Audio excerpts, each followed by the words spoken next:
this woman. Hey, fine girl has arrived. We have arrived. And today, our fine girl. No pressure on video, you do.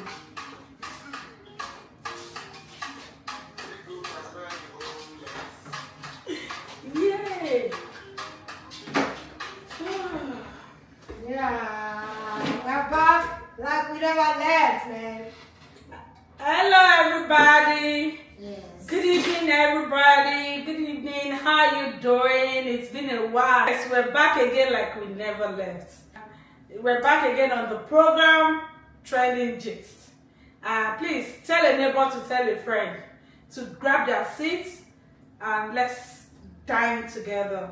So with me today is my humble sister, amazing mother, wonderful wife. She like God, an entrepreneur, Okay. the most sophisticated mama. Opa. People call her Boldot International. Too much. And me, I call her Auntie B. Opa. So with me today is Boldot International on Trending Gist. Thank you, baby. Thank you so And that's much. the clock. Clock it. Thank you. We are back like we never did, and we are back again today on Trending Gist by MC Boldot International with Ajo Esusu Oriki as a co-host this evening. And we thank God for life. I hope you guys have not missed us so much. Up and down, low far. So we'll just be trying our best. God is our ultimate goal, and He keeps giving us strength. Good afternoon, everybody. Good evening, weekend, wherever you're hearing from. Good night, anywhere you are this hour. It's actually night in some countries, really. you know. So this afternoon and this holiday, this is Memorial Weekend, right? Too much holiday for me, at least. In fact, For those of us that will take Memorial Holiday, I can't wait. Back to back party. So, go sorry if I tell my share Monday, but I knew what to allow them would buy and what to bear on. We really thank God.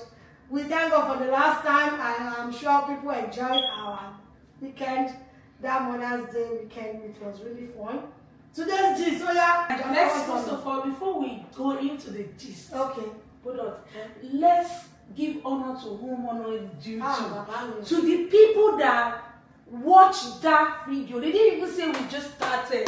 You know what? I give it to you guys. Thank you so much for your time, for watching the program, for your feedback, everything we heard, everything got to us, everything we love. Thank you so much for your time, for believing in us, for trusting us, and for requesting for more. It is because you have requested for more. That's why we're here today. And trust me, we have come with another amazing bam.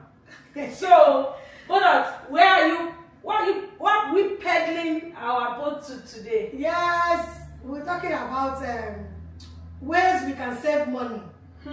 Especially in this Obodo with bills and bills and bills and bills. So, by popular demand, they asked me to talk about Ajo. What do they call it again? Esusu. Another one. Ajo. Hey. Contribution. We are Musori Lanta. Koti Ewaki, Koti Mi. Aládùúgbò mi àti aládùúgbò ẹ̀. It's got so many different names. In fact, Ajo, I want to say, I've been doing Ajo ever since I've been like a young sissy, even while I was in the university. I tell you for a fact, Ajo has really helped me, and that was, I've been doing it. In fact, I got testimony one time why I know that I have to continue when I was in school, when I was a married woman, as a young married woman. Tí mo ṣẹ̀ṣẹ̀ wọlé ọkọ nígbà yẹn. We started doing Ajo as far back as 5,000 every month, and somebody told me one day and called me and said, do I know that pé Ajo yẹn ló fi sanwó school òun? She's married, ó wà ní ọkọ ńgbà yẹn, ó wá tún lọ school. Ó wá ginger mi pé láti mọ̀ pé we can actually save, you know. And since I got to America, I've been doing Ajo. But you know what? Ẹni tí ò bá lẹ́nu ẹ̀ lè ṣàjọ. I did not want to cut you short. Anyway, me as a person, that I can really remember. I've been doing a job for like 23 years now. That are a lot of good things that I've done. In fact, mo rántí pé hajj mi, owó àjọ mi ni mo gbà tí mo fi lọ Mecca in 2016. So many good things that I've done with contribution money. And ever since I got to this America too, I've been doing it. But the story that I'm hearing lately of Ajo, tell me. So wanted to do contribution, and I reached out to a friend that come and join us, so come and do contribution. And he was like, no, Mr. Lagbaja, what happened? And he goes, I don't know real àjọ tí wọ́n kó gbogbo owó sá lọ America táwa yìí ni Insta trending gist and it's real. So people have had so many bad experiences and the guy was talking about it, he was remembering, and he was still hurting. He was like, okay, so they were supposed to like Ajokeala, and we were like, need the job. So, and I collected their job. You know, people that are contributing with us will not know who collected it. So they just knew that this is the person we're sending money to. And they sent the money to the person, and she sent it to her friend. And you give it to me too. So when it got to our turn, you know, because they already had a list of names and where everybody will contribute their money to. So they all contributed back to you. You know, you're supposed to return my money to me that, it's thank you for the money you borrowed me, this is, and you decide that you're not giving me the money. And that's how the person did not get our job. And the guy was like, since that year, I said, more room don't find your shit. But me, it's calling in Ajo. Motoramoto, in fact, we should have moto constant Ajo. That's a good one. So I had a good experience. So in Goti Morocco, you can channel integrity as well. I want you to talk about let's. You know, I used to tell people, if a human being nobody saw integrity, I've said this several times. Integrity, integrity in everything. Time. Tell about integrity for time, and much job. Tell about integrity for respect. If you don't have respect for your fellow human being, and much job. If you don't have good mind, see you about the wicked, and much job. Because you can only take a wicked person, but she weak. When you go build stand so, to buy that's not good. And it makes me to talk about accountability. I want to be what? Gaslighting, they make you look like a bad person. Talking about that. Rumor has it that there are some people one particular product for like 5 different people. Really? One particular product. And you only had one. But it go so many people. That I'm trying to portray the accountability and that you talk about integrity and accountability. Obviously, ìgbà tó gbowó yẹn inú ẹ̀ dùn pé o ti gbowó tiẹ̀. Ọdẹ ọkọ ló ní o dẹ̀ ti gbé sunlight pé káwọn èèyàn dáwó àwọn márùn-ún o dẹ̀ gbowó àwọn márùn-ún. At the end of the day, ta ló fẹ́ fún lọ́jà? Sẹ́fẹ́ wà ní Dallas làwọn ń gbé o, ọ̀tẹ̀ wà l'Amẹ́ríkà ti fẹ́ ká bá yí call àwọn èèyàn out. Ẹ sọ lórí comment section, ẹ talk to us. Ẹni tó bá gbowó àjọ yín tí wàá sọ, ẹ reach out sí wa because ẹ stop ṣe bẹ́ẹ̀. Ẹ stop ṣe bẹ́ẹ̀. I've been doing our job since I got to this country, and to God be the glory. Ìyálà àjọ ló máa ń pè mí. Àmọ́ dẹ̀ dúpẹ́. Some people even give me money. Mi ò ń gbà kankan lórí ẹ̀ is free. Mo fi help ara wa ni. You got to a stage, some people will send message, this is their job, most less stressful job I've done. I'm just committed to doing it. So I feel anything about conscience, tí ò ní love fún ọmọlàkejì ẹ̀ ló máa gbówó lọ́wọ́ lọ. Yeah, if you have lost your empathy, definitely you will do so. Because I don't know how you guys sleep when you know you have done evil things. We are here trending gist. Agbo.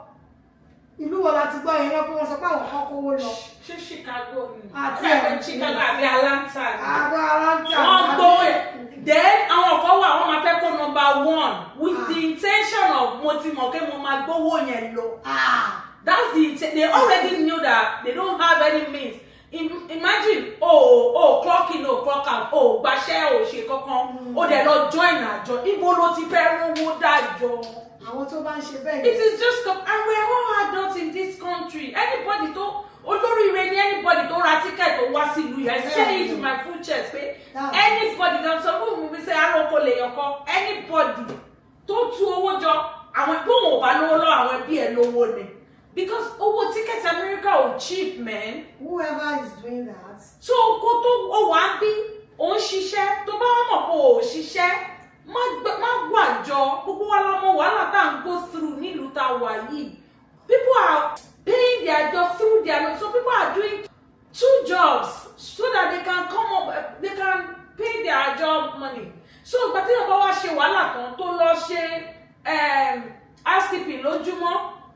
Ó lọ fún iṣẹ́ caregiving láàárọ̀, ó lọ fún factory láàárọ̀, ó lọ caregiving nírọ̀lẹ́, ó wá mú owó yẹn, ó wá tún jọ minimum of 6 months àjọ tó short ní 6 months. Yes, after you now did 6 good months, ó wá di pé kẹ́ni náà wá gba bóyá náà ti ní nǹkan tó fẹ́.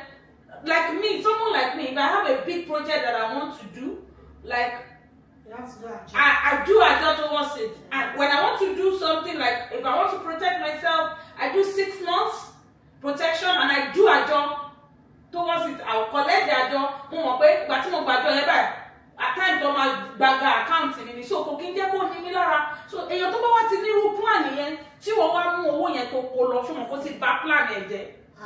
I just want to say, like I said, adjust is good.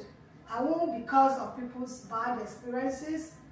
I'm not going to discourage anybody from doing a job, but make sure you do it with people with reliable. I want only integrity, right? 2, I want only empathy. Then number 3, I want only discipline. It takes a disciplined person to save. If you are not disciplined, you cannot save. And that thing you have to learn it so that you can use it. Can you feel that that's discipline, that's massive, right?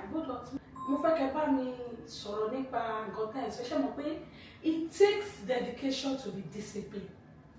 So what are the things that you feel people can be doing that this is how I've been doing it and it works for me. Okay. But it might work for you, but for some people they cannot even control themselves when it comes to so what are the things so from your experience? From experience, you just have to be contented. That's the first thing. Don't be selfish. You have to kill that self. I'm not selfish. And be contented with whatever you have. Like for me, let me give you an instance of how I do my life. I have an itinerary of the way woman scale of preference. Èmi náà fine girl, mo like her to fine. But you know I plan for everything I want to do. Nǹkan tí bá fẹ́ ṣe ní next year, mo máa ti kọ sílẹ̀. With the grace of God, màá sọ fọ́lọ́run pé mo fẹ́ ṣe lé and I work towards it. Òun ló jẹ́ kí n discipline. Mo rántí gbà yẹn àjọ yẹn gbà mí bóyá mo fẹ́ ra gas cooker, mo fẹ́ ṣe washing machine àbí mo fẹ́ ra oven ńlá, you know, tá máa bake. Mo mọ àwọn ọ̀rẹ́ mi tó ti fi àjọ ṣe nígbà yẹn pàtó ní Nàìjíríà gbà yẹn. Even while I was in school, I joined fashion business. As a business person. I'm a business person 24 hours. So I need discipline. When people borrow you money, how do you pay back? So you gotta first discipline your heart, discipline yourself. Where I want to be contented. Conscience and it will still bring me to say the fear of God is the beginning of wisdom. But you have to fear God, then you pray.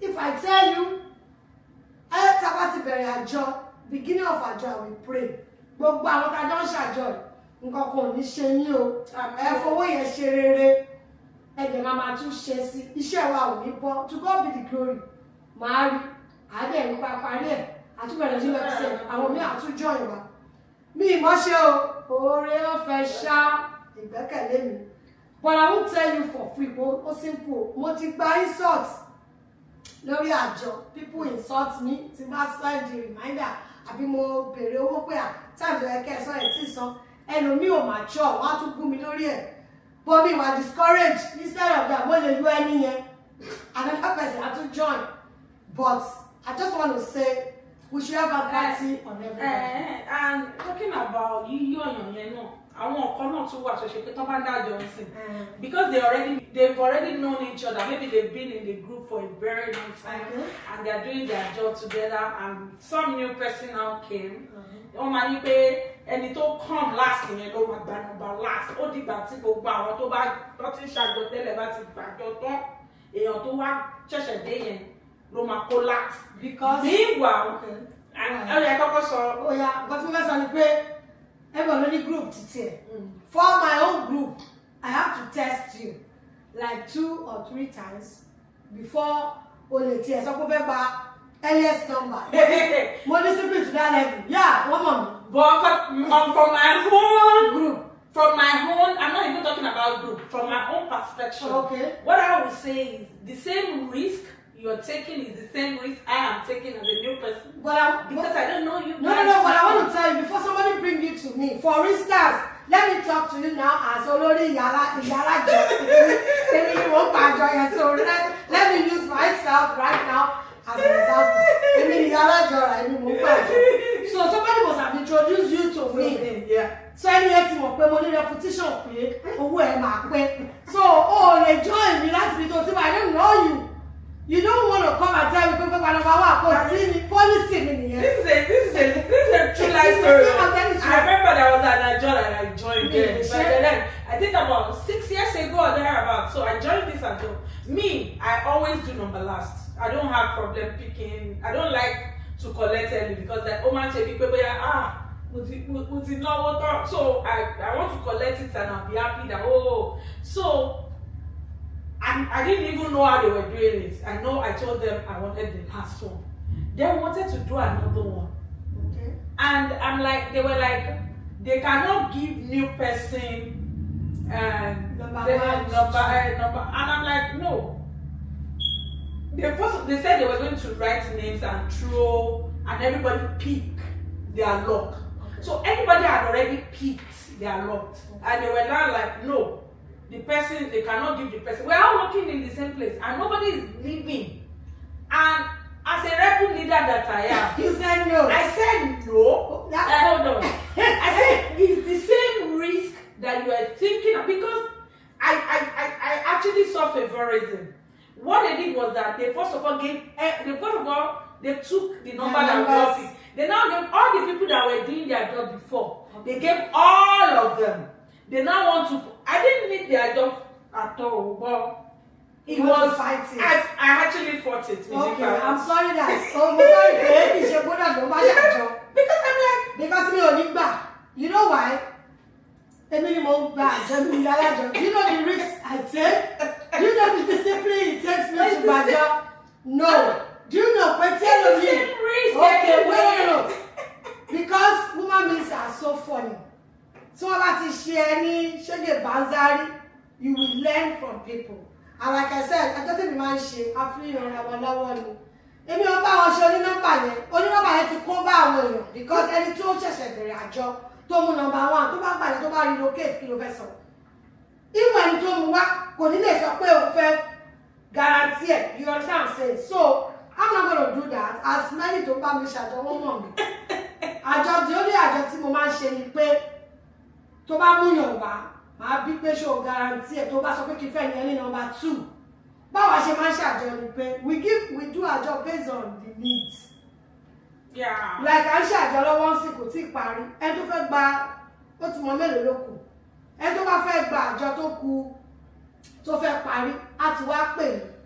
Boldot next month àwọn máa ṣe mí ní July mo fẹ́ gba number 1 nítorí pé mo ní díẹ̀ mo ti fi sílẹ̀ is noted tell me bá wa later mi ò ní gbà ó lè má bá mi ṣàjọ I don't care but màá ti rí pé mi yẹn ti wà consistency integrity ni mo máa ń wò truthfulness mi ò lè lọ gbẹ́yàn tó mọ̀ rí wá mi ìmọ̀ group tó túbọ̀ bóyá ó ti da group yẹn rú wá sọ fún wa bá mi you get me ó lè ti da bẹ̀rù. Now I understand what you want to say àwọn adé wa sọ pé kí n ṣe kíní lọ́ọ̀kì àwa mú 1 tó bá wá fún ní 1 I will become an enemy. But that year mi ò parọ́ owó dájọ́ yẹn mo ẹ má bínú because I'm a rebel leader I'm like and you know me I'm a very straightforward person. another thing tó ṣẹlẹ̀ ni pé tí mo máa ń sọ fáwọn èèyàn ni pé I like to explain things. It's the presentation. Èmi máa ń explain stuff kí tó bẹ̀rẹ̀. It was just. I'm a very meticulous human being so mo máa ń ṣe explanation too much. Màá sọ fún yín. Reason. Make your choice. This one was just like this is how you are going to do it. And I'm like. Àwọn kan wà tí mo ti bá ṣàjọ. I'm like ọkọ fẹ́ gba number 1. Ọmọ fẹ́ gba number 2. Ìyàwó fẹ́ gba number 3. Wọ́n lè gbà á right tí bá ti mọ̀ pé wọ́n wà committed to the group wọn lè kí bí fault there's nothing wrong but they should tell me first hand tájọ́ bá ti parí o ìfẹ́ gba number 1 number 2 tó bá convenient I'll tell you tó bá convenient wọ́n lè má ṣe ní time yẹn kàn ṣe nígbà mi I don't force people another thing is it's not forcing a má ṣàjọ àlèpé 10 tí àpé 10 kò bá jẹ́ 5 I will pick the 5 consistent people we flow. If you cannot meet up this time, you meet up next time. The problem that we want to pay work, he explain stuff. I want to say another thing I want to say share group. They come on to Ajo Fekon. Most of my I will not do. You know why? Tí bá share group, tí bá ti jẹ́ kó mọ̀ pé mo fẹ́ gba àjọ. O lè wá bá mi kò ní. Kò tí pẹ́ o, wá gbé wàhálà wá bá mi pé Boldot. Ẹ̀yin àjọ kan ẹ̀yà mi lówó. Tó bá yẹ ẹnìyẹn lówó. Oh my dear, time. So makes sense. I don't tell anything. So I don't tell who is collecting. Ó di jọ́ tó bá máa sanwó fẹ́ nìyẹn kí tó send the number nìyẹn sí ẹ pé pay this person. Because tó ṣe mọ̀ mí sìn, àjọ ń ṣàjọ ní number 4. Àjọ ilé ti jẹ́ number 8. Because of the relationship with me, wàá fẹ́ bá mi pé Boldot. Ẹ̀yà mi lówó tí bá ní mi ìlú wálé àṣẹ báyìí lẹ́gbàá ẹ̀ mọ́ wáyé tí mo ṣe gbàjọ. So mo máa avoid you. Àwọn èèyàn ti pè mí, ó yẹ kí n ṣe WhatsApp group on top what? Ẹ má ṣe WhatsApp group. Torí kí ni mi ò ní time fún yẹn. Policy ni màá sọ fún ẹ. It's not my fault kó ṣe. Tó bá ti mọ̀ pé ò ní interest, màá lọ. And I want to say I've been dedicated in doing this àjọ. I will send reminder. Láàárọ̀ ọjọ́ kan máa gbàjọ. We do our àjọ every Fridays. A máa pick ẹ̀. Mo ti máa send ẹ̀ tó máa polówó. Tẹ́ni ẹ bá ní nọ́mbà tí ò correct. O máa send. Though iṣẹ́ pé mi ò kí rí 1 or 2 inches ẹlòmíì wà ó lè ní zéèlì òwò òṣìṣẹ́ tí ò ní mówó yẹn wá tí n bá mọ̀ pé ẹni tó wà consistent mo mọ̀ pé ó trustworthy tí n bá lè afford ẹ̀ máa ti san fún ẹni yẹn mo mọ̀ pé ẹni yẹn máa kó wá fún wọn it's not every time sometimes I used to say no problem tó máa tí àwọn máa ní pẹ̀lú àwọn èèyàn ni pé tó bá ti ṣe nǹkan fún wọn tó bá ti ṣe yes nígbà tó bá sọ no you be a bad person so èmi mo máa ń stand on my ground so sorry mo wà flexible excuse me ẹ má bínú ọ̀rọ̀ yìí ó ká mi lára mo wà flexible when it comes to but mo máa explain ara mi I'm sorry guys mo máa explain ara mi ká tó bẹ̀rẹ̀ and I think on this note I will not say nítorí pé àwọn èèyàn ṣe burúkú ká má ṣàjọ àjọ is more beneficial ó wà more advantage than disadvantage. So the pros are just check who are who and it will help you like to say help your discipline. Then one other thing I've realized is it makes you have reliable family. Because when you are doing contribution with some people will become family. Like I remember there are some people that today they are in my life because of their job. Because I coordinated our job in Nigeria for like 10 years because of the and funny enough, there are not people that were working together. Some were colleagues. Some my friends that are doing business outside Kenya. I have some people that they are in America now, like Bangdele now is in Houston. Shout out to you, Bangdele. I join by pé mo fẹ́ ra ilé ó yá àjọ owó ló fẹ́ ká.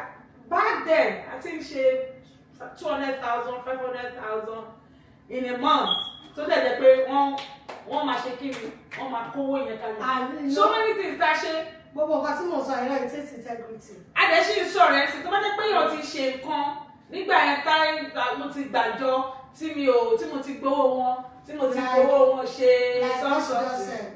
Ní rántí ara wa. Mo ń ṣàjọpẹ̀lẹ̀ tó wà nínú and based on somebody's repetition mi wọ́n mọ̀ pé no Boldot is okay. Somebody introduce somebody olówó kì í ṣàjọ but she did it. New York ló wà owó ò mí sí ó dẹ̀ máa ń sẹ́ǹdẹ̀ ó ṣayé àkọ́kọ́ in fact just like you said ó fi ra mọ́tò ó lóun fẹ́ save fún mọ́tò ó tún ṣe àtẹ̀rù kò tún ní ṣe mọ́ ó tún ṣe mí and she's not worried. Thank you everybody for joining. So every Friday I hope you are enjoying us. ó dẹ̀ máa send owó yẹn kò dẹ̀ sẹ́jọ́ ń bẹ̀ tó bá fẹ́ pẹ́ gan ó máa ti send message pé àti Bọ́lá I'm going to say long mo wà bí iṣẹ́ mi ò ti máa ti close I'll send. So èèyàn kan náà ló mú wọ àjọ and that is what we are talking about. We have to learn to keep our integrity intact. Ibi tá a wà ní ìlú òkè òkun tá a wà yìí ẹ jẹ́ ká máa try ká máa Thank you guys. ẹ jẹ́ ká máa represent ara wa very well. Ẹ̀yin tẹ́ bá fi pé ẹ ti nírú gbàgbós experience. This is training gist by Boldot. À pé wọ́n torí a gbọ́ pé àwọn kan wà bọ̀ wọ́n sọ pé wọ́n ti resolve ẹ̀ wọ́n kọ́ ọ̀lẹ̀ àwọn nìyẹn àwọn sọ pé ó ti sọgbà tó máa san owó yẹn. Ṣé kò ti bàjọ́ jẹ́ fálájọ? Ó tiẹ̀ máa san kájúpẹ́ fọlọ́run. Ṣé kò ti bàjọ́ jẹ́ fálájọ? Kájúpẹ́ nìyẹn ti lọ ná Bentley àbí Rolls Royce àbí ó ti lọ san ó fẹ́ fi san initial deposit. Kò ní sí nǹkan tó máa ṣe anybody gbogbo àwọn tó ń bẹ̀ mí ṣàjọ mo tún gbà á láṣẹ mo tún gbà á ládùúrà báyìí ọkàn ní ṣe wá àwọn shout out to Mrs. Medupe ọ̀rẹ́ mi àtàtà. So gbogbo àwọn tí talking about the ṣé mi lọ ti transfer owó àjọ week. Àwọn tá a sọ rèé àwọn tá a sọ rèé so on that note on àjọ I think you should just keep your integrity intact. Ẹ lámójú kúrò ẹ wà self-contented ẹ má wà selfish ẹ ní fear of God ẹ ní empathy for one another. Ọlọ́run àrùn. Kí lẹ fẹ́ sọ nípa àwọn èèyàn tó ṣe pé wọ́n mọ̀ pé in a week owó táwọn ń pa àwọn ò lè dá àjọ 500. Kí ló wá ṣẹlẹ̀? Àwọn kan wà tó ṣe pé wọ́n dájọ́ bí wọ́n dá bí wọ́n wá gba ti bí wọ́n fi san fún ti bí. I just said it now. Pé kọ́yọ̀ wà contented kọ́ lámójú kúrò. Ẹ wo ayé yìí life tàwa yìí you will do life right stage by stage. Whatever you cannot do at a particular time the Bible says he that is joined to the living there is hope. Ẹni tí ò bá tí kú ó máa ṣe rere ó máa jẹ wọn mọ ó máa gbogbo nǹkan mèremère téèyàn ń ṣe láyé ni ó máa ṣe. Your time is not my time. Nǹkan tó bá ti mọ̀ pé ò lè afford don't do it. Tó bá ti mọ̀ pé owó tó ń wọlé kò ká àjọ tó fẹ́ ṣe. Ìbẹ̀rẹ̀ tí mo ti sọ nìyẹn báyìí lack of discipline lack of self-contentment because ò lè afford ẹ̀ wá máa sáré mọ́tò kọlù kẹ̀kẹ́ tó bá fẹ́ sọ wá irú wọn ni tó fẹ́ pé tẹ́lá wọn rán wọn létí pé wọn ọ̀sàjọ́ wọ́n máa gaslight ní ni o wọ́n máa bí ṣé wọ́n jẹ́ kẹsẹ̀ ní ṣé wọ́n jẹ́ irú owó rí ni wọ́n jẹ́ owó àwọn èèyàn jẹ́ owó and everyone once. No, few ones. Ní everyone wọ́n ní few ones. So ẹ jẹ́ ká máa ṣe burúkú. Wọ́n ní ẹ̀yin tó bá béèrè àjọ lọ́wọ́ yín tó bá béèrè lọ́wọ́ yín pé ẹ ti transfer owó àjọ yín ẹ má máa bínú ìgbàgbé ló ṣe yín àmọ́ kò ń ṣe kínní. Ẹnájì táwọn èèyàn fi san owó fún yín nígbà tẹ́ gbà tí yín ẹ jẹ́ ká ẹ dá ẹnájì yẹn padà. So nice because there are some people that have me as a person I would not like all my memories of contribution is they're very good ones. A lot of things that I've achieved in this life and that I will still do in future because I'm big on saving. I love to save. I love to save. And I've learned because I heard mo ti gbọ́ fẹ́ kẹ́ tún touch àwọn nǹkan tó ṣe pé wọ́n dájọ́ yẹn tó tọ́ o wọ́n máa pè bí mọ́nú òbọ̀ ẹ̀ ní rí lára wọn pé àjọ tó dá tó ń torí ẹ̀ ṣe gbogbo wàhálà tó torí ẹ̀ ṣe gbogbo ìdààmú ṣó fi ń ṣe nǹkan tó yẹ kó fi ṣe. Bola, I want you to talk about that. Lórí yẹn mi ò lè sọ yẹn. I think everybody ló ní choice there. Mi ò lè sọ pé tí ẹni yẹn fowó ṣe kókó mi. Ó ṣe tó fowó ṣe. Àwọn kan wà. Kí ló ṣẹlẹ̀? Wọ́n ṣe ń dájọ́ sí wọ́n ti sọ fẹ́yàn bí ogún pé mò ń dájọ́. Àwọn alágbàpọ̀ ìyá ti wá bá wọn set problem towards ìgbà tó fẹ́ kọ́ àjọ yẹn. No, everything I said today on this thing that we're talking, they are true life experience. But I want to let you know, in life, choices were. Like most of for instance, I have plans. You know, I have a job. I'm going to pay for worship. So I do continue to for me. Imagine, mo lọ ṣiṣẹ́ àárọ̀, mo ṣe tọ̀sán. Boldot ti bá pè yín sí pé Boldot ti bá lágbára ẹ̀. Àjọ ẹjọ́ ẹ ṣẹ̀ṣẹ̀ gbàjọ ni. Mo ní mọ́tò kan tó ń bọ̀ lórí omi. Owó àjọ yín yẹn, àsọ̀rẹ́ mi.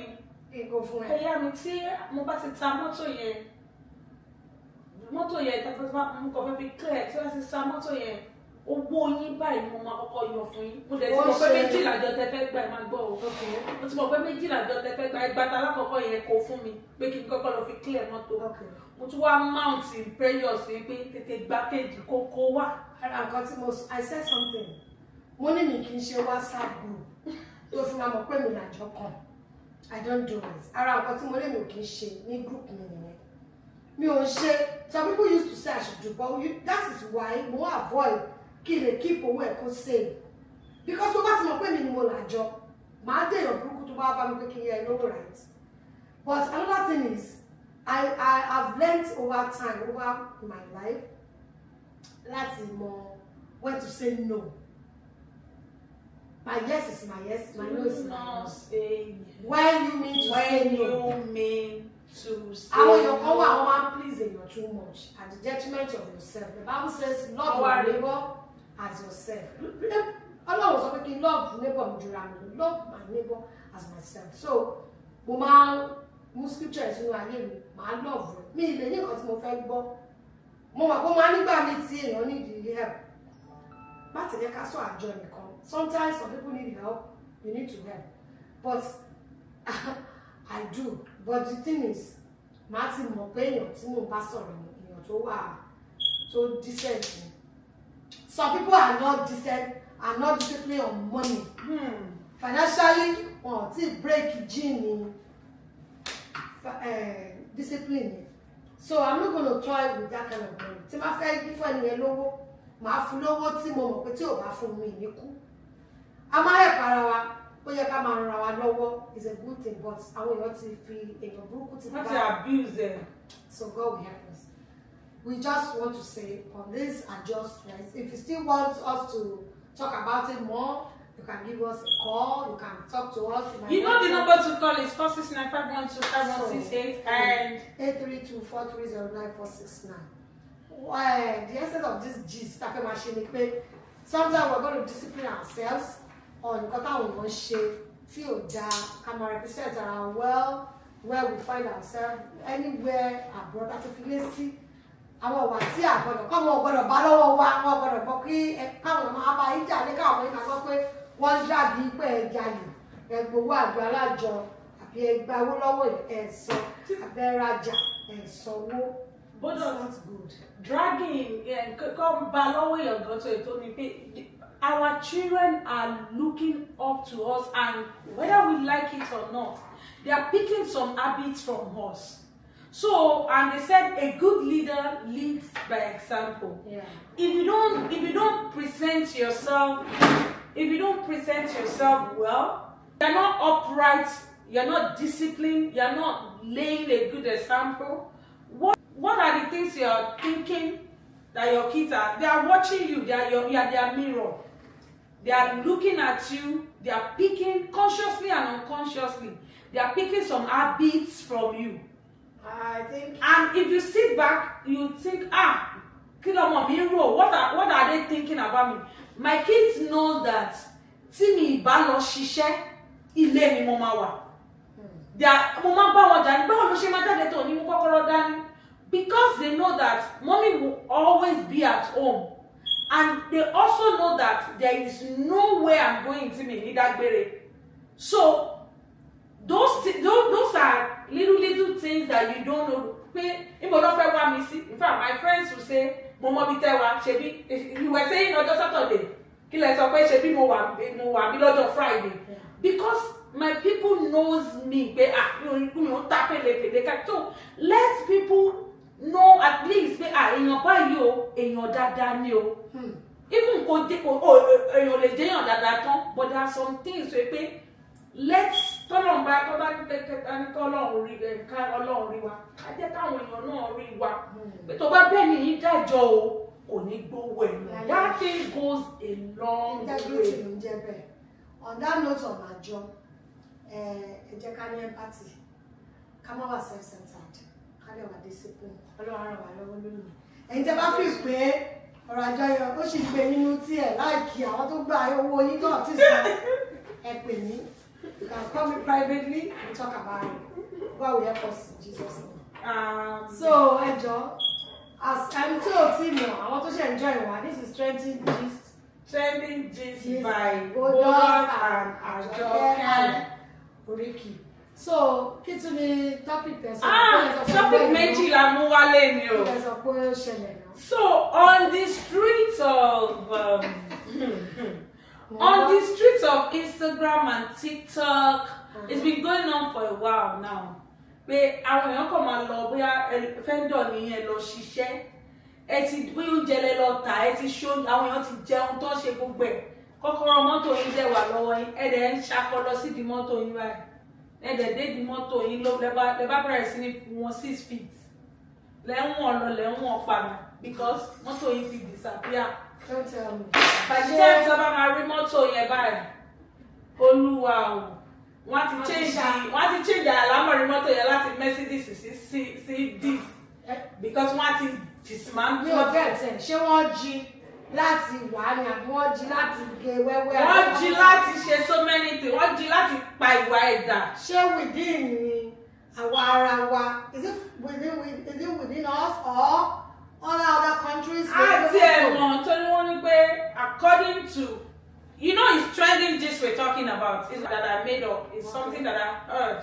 But most of them, one my gbogbo party and one said they say African country. I want to get it straight. Ṣé àwa là ń ṣe àbáwọn ẹlòmíì? Ṣé àwa ara wa? Gist tẹ gbọ́ yẹn. Mo ló ti ṣẹlẹ̀. Ó ti ṣẹlẹ̀. Àti wọ́n ti dárúkọ. Ṣé Amẹ́ríkà yìí náà? Amẹ́ríkà tàwọn yẹn. Níṣẹ́ tá à ń ṣe. Amẹ́ríkà tàwọn yẹn. Ìrọ̀lẹ́ bí wọ́n tó. Amẹ́ríkà tàwọn yẹn. Ẹ jọ̀ọ́. Amẹ́ríkà tàwọn yẹn. Amẹ́ríkà Amẹ́ríkà tàwọn yẹn. Amẹ́ríkà tàwọn yẹn ló ti ṣẹlẹ̀. No. Àníkẹ́ ẹ ṣe bẹ́ẹ̀. Ẹ stop láti ṣe bẹ́ẹ̀. Ẹ stop ṣe bẹ́ẹ̀. Gbogbo àwọn ọ̀wà tí ò dáa, tí ò ní pírẹ́sẹ̀ǹtì, tí ò ní ìwà tí ò ní fún wa ní glory, tí ò ní gbé wa as good ambassador of where we are coming from. Ẹ ṣáà ti mọ̀ pé wọ́n ti fún wa lórúkọ tẹ́lẹ̀, wọ́n gbọ́dọ̀ máa gbọ́ yẹn lọ́wọ́ wa. Èmi ò rò bá ṣe bẹ́ẹ̀ Dallas o, ṣé a ti rí èèyàn tó jí mọ́tò nígbà Nàìjíríà jí mọ́tò? A lè sọ pé wọn ò ṣe bẹ́ẹ̀ Dallas nítorí pé nǹkan tí mo fẹ́ sọ gbogbo ẹ̀ tí ìjẹun sọ délé ni pé nítorí pé ẹ̀mọ̀ kékeré ṣe gbogbo èèyàn tí nǹkan bá ṣe ló máa tẹ kámẹ́rà ó máa ṣe nǹkan. I remember that my friend once went to a filling station to buy gas into her car. She went in 7-Eleven to pay money and she came out. She couldn't find her car. No. Pé wọ́n jí mọ́tò mo gbọ́. I'm talking of Jessica gbọ́ ni pé àwọn dílà ló ń gba mọ́tò wọn àtà wọn tún gbà wọn tún wá sẹ́yìn sí Nàìjíríà. That means it's within Nigerian community. Eléyìí ò ṣe normal theft. Tó bá ní normal theft ni I know ó rapid everywhere. But we're talking about our own community. Pé Naija to Naija. Over pathetic. And tó bá ń ṣe bẹ́ẹ̀, ẹ stop ṣe bẹ́ẹ̀. And the thing is, you won't know who is doing it. Then stop giving too much to people. stop letting people know too much about you. God will help us. That's another topic. Another topic. For another Don't let day. us go into that. No. That's another topic for another Because day. that topic is kind of deep. Yes, another topic for another day. On trending gist by Boldot and Ajokeala Oriki. We still do you be. Deep. That was another topic for another day. And like we said, the last topic the become us. I want this now I want to you, but I this one my bed see my create about body. But the truth is that whoever, I just want to advise everybody, wherever you find yourself, just be your brother's keeper. That's the top. That's just my advice. Whoever, because the Bible says we should love one another.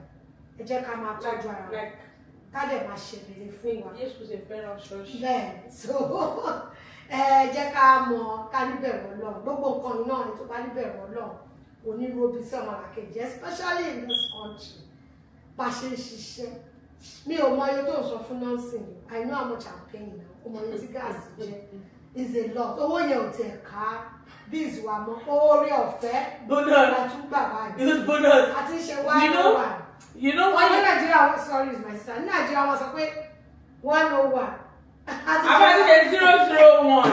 Because you now I did under the fact that I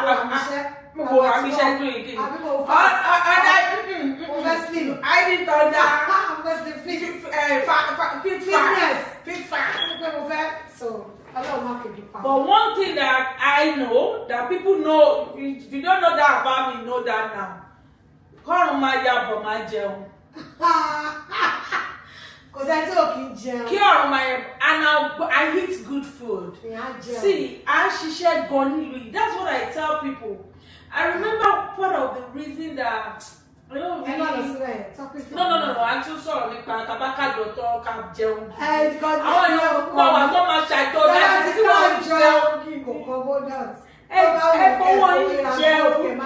No.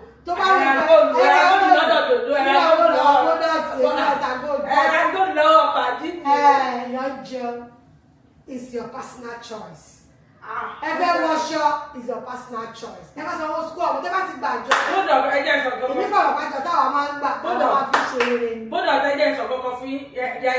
Because it's trending gist. I want to talk about one thing. What? Because it's trending gist. People are making money. People are collecting a job, and they will use their job to do whatever that fits them. And they will not be complaining about people that are eating that won't show off. It's not that it's showing off, and it's not that you too cannot buy that thing. I don't understand. You chose what you want to use your money for. Yes, now you know me. If you have my number and you want to live like someone that does not have just that my paint is a vibe on its own. Food is good. You have to eat healthy. And people don't know that food is therapy. You have to eat healthy. People don't know that. But come out your woman. Because anybody let decide to know 20 hands. Let me tell you, what's the definition of a woman? Because what you think that is a woman might be what me. We are going back to I remember no do pass yourself. Whatever you can afford. I've said it before. I've said it before.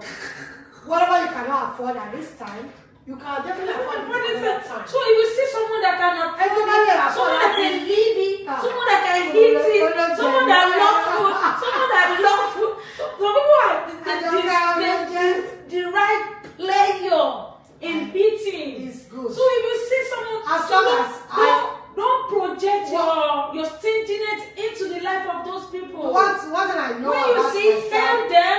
No, one thing I know about myself applaud them. I love to mind my business. So on that one, I don't even care. Because this one hits home. It hits home, man. Yeah. Whoever is doing that, stop shaming. Don't stop shaming. I get messages like, Mama post one day, I'm like, yo. Yeah, it's still part of that. Can you mute yourself on my face like right now? You know some people, they don't mind them. That's the fact. But if you want to follow my policy, once you get me love, I do what gives me joy. I will not come and meet you to put my pressure on you. So you're not going to say any nonsense about me. But that's my business. Emio, I mind my business. We do our job and it's good. On this topic of our job, we have said it. And it's also Jimoto. This weekend is a long weekend for me. Oh my God.